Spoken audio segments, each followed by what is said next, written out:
2000 సంవత్సరాల నుంచి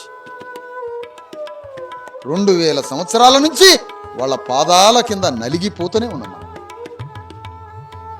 ఆకాశము భూమి ఆనుకున్నట్టు ఉంటుంది భూమి.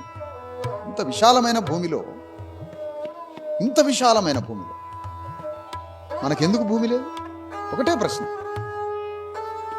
భూమే రాజ్యాన్ని తెస్తుంది, భూమే మనిషికి గౌరవాన్ని ఇస్తుంది, భూమే సంపదనిస్తుంది, భూమే మన బిడ్డల్ని అమెరికా కూడా పంపిస్తుంది, భూమి మనకి బలాన్ని ఇస్తుంది.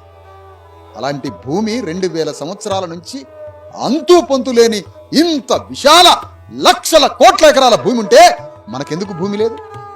ఎవడు గీసిన గీత ఇదే అంటున్నా, ఎవడు రాసిన రాత ఇది. ఎందుకు లేదు మనకు భూమి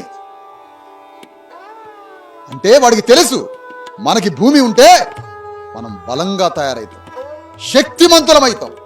దాంట్లో వచ్చిన ధాన్యము, డబ్బు, దాంట్లో వచ్చినటువంటి అధికారం సర్వం మనల్ని శక్తిమంతులు చేసేది భూమే. మరి ఏది భూమి? మనకి భూమి లేదు.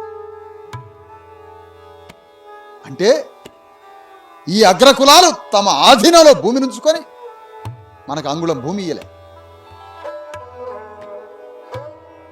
ఎందుకు ఇయ్యలే భూమి? ఎంత విచిత్రం.